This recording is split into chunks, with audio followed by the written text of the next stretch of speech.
How to play YouTube music in background. Hello everyone, welcome back to our channel. Today we'll show you how to play YouTube music in the background on both Android and iPhone devices. So now let's get started.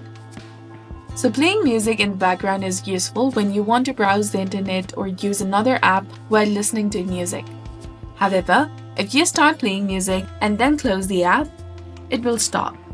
When you check the control center, it will indicate that music is not playing and you won't be able to restart it.